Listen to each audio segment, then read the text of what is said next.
Alright, hello guys, and here we are today with a summer skip video for the new Pajama Alpha.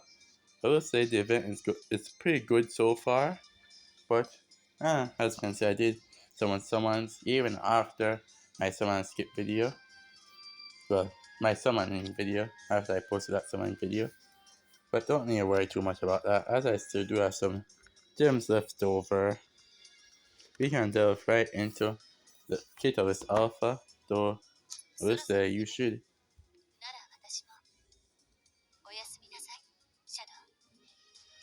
really check out this art just down. They cook. Regardless of whether you look at it from upside down or if you look at it or if you just flip that photo around and look at it in that way, in my opinion, they cook so hard with the art and the introduction and all that stuff. Anyway, let's get into her ultimate technique. No, not her ultimate, her hidden technique, I mean. So yeah, her hidden technique is here. And it recovers the HP of all allies, raises defense, which is nice for survivability, and grants crit rate, and even fighting spirit, which this version of it, each time skill 1 is cast, raises the attack of all allies by 10%, and awaken. You get double the defense. You pretty much get double of defense, crit rate, and attack buffer. And each time this skill 1 is activated, which is this year, you also get an attack buffer. So pretty much when you cast this skill after using the ultimate, you get attack and damage inflicted buff, as well as you inflict enemies with sleep and lower their damage inflicted. And when you awaken it, you lower their damage, you get more damage inflicted buff and lower the enemy damage inflicted, which can also pretty much just work to weaken enemies, making them unable to attack you, as well as Alpha giving you some nice defense buffs here as well. And the crit rate is pretty good, 50% before awaken and then 100% after awakened. Though, unfortunately, it's at A5, which is interesting because they switched around, made Alpha A5 and the special ability A3, which is the opposite of this Christmas Epsilon, where she has a hidden technique as her Awaken 3 and the special ability as her Awaken 5. Though I will say that they did put everything into her ultimate, giving it the 100% crit rate and SP here as well. That's getting some nice crit attack buff as an extra bonus. And her special, in which it does grant a damage buff, but instead of recurring SP, just grants an SP boost rate. And Gear pretty much doesn't do much besides shields damage and cancelling stars ailments. But this alpha here is skill 2 also reiterate, grants you a defense buff and further cancels debuff effects, which pretty much does help give you some more survivability, especially in the world 3. Since the bosses there can hit pretty hard, or if it's an event boss that would deal a ton of damage to you, but the canceling your debuff like lowers defense or so, or lowers attack and speed. So I can't get debuff. It will help this alpha to give you some better survivability. Even though as an awakening, it doesn't really do too much, unlike skill 1 and A3 here. A5 is also pretty good, which is the ultimate, as I said before, which, for Epsilon's A5 is the special ability, it's the hidden technique for Alpha, which getting to the special ability here it is, the race is on overheal and grants healing boost, which pretty much just means that, well, overheal, it's this.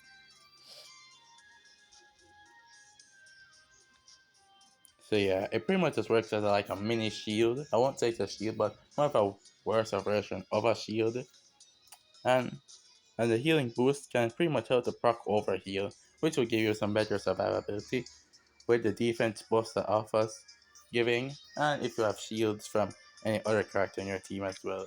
Not only that, but you get each time Alpha grants you a buff, you get 5% damage boost and 50% SP, and when awakened, it's 10% damage boost and 100% SP, which is honestly pretty good.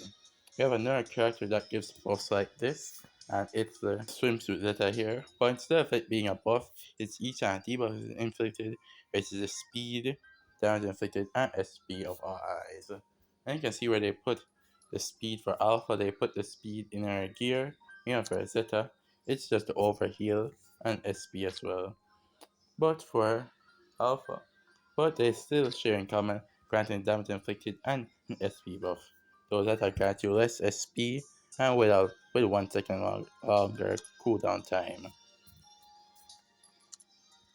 So yeah, as here is Alpha's gear, and it gives you a 30% speed and accuracy boost, which accuracy helps to deal with enemies with high evasion, like Tank and Rose and Tank Claire, because those two have a lot of evasion, which allows them to dodge easily.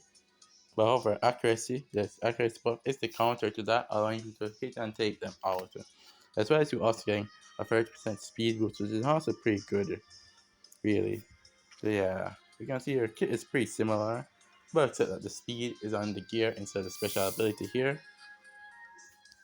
But yeah, you still get damage inflicted and an SP boost here, as well as keeping the overheal and a healing boost. This alpha also is pretty compatible with most units as well. Most of the yellow Shadow Garden and LC's buffing like the best unit in the game, that being Shadow and Alpha, as you can see right here. All the buffs from these going, like Alpha can give 50% to 100% crit rate, which helps to power up their ultimate technique, which is this atomic unison thing, and it deals so much damage, it's crazy. Like for me, it does like 10 million damage, which is pretty much like 10% of the current boss's HP for either hard or challenge, and it would pretty much be that powerful for future bosses as well. As well as the Shah and Alpha unit, of course, giving tons of buffs to all eyes as well. Just not having this SP in the kit as well, but still so many buffs are flowing throughout the team when you pair these two together, as SP can help the proper healing technique and the atomic unison. Now Alpha also works well. The new Alpha also works well with this older SF Alpha, as you can see, the first member and first SF of the game Alpha, especially powering up her SS plus gear some more with extra crit rate and damage inflicted buffs. It helps to power up her strike combo, as this is also where a majority of her damage comes from, as well as the Crescent Moon skill. Which honestly, for what this Alpha's kit looks like, it's honestly pretty strong and pretty much like the best choice from the free SF. Well, whenever they give one. But yeah, as she gives so many buffs and can still output super good damage even to this day. He can also work well with this Apocrypha Alpha over here, as she gives a damage inflicted buff for all allies and an attack and speed boost for them as well. As well as raising the damage received for all enemies. So pretty much when you put the two alphas together, you're lowering their damage inflicted, but making them take more damage in return, while giving yourself defense and giving the enemy weakness and cancelling their buff effects. Meanwhile, you won't have any debuffs or stats ailments, which is honestly pretty good to think about, really. Here, Etta, which I don't really use, but her SS plus gear is similar to Alpha. Besides it just having some debuffs and stuff, they really did need to give this SS plus gear a lot of stuff, but realistically, I mean, I say Alpha is still better. As you can see, it lowers the damage inflicted, raises damage received, and then lowers some defense. Meanwhile, Alpha busts your defense, as well as the same crit rate and crit attack buff as well. In my opinion, the new Alpha and this Epsilon are pretty similar, kind of like on the same tier once you get them both awakened to like A3 at best.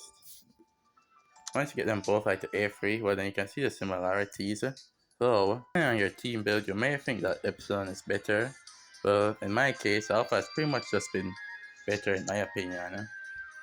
And it's, well, probably better overall, but they did kind of spread Alpha's stuff a little more compared to Epsilon, so that might also be a reason.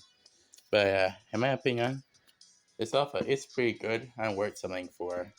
Though there is something that could rerun in week 3 that's pretty interesting. And we don't know what the new Epsilon can do yet, but I'd still say it's worth something. And I'll see ya later.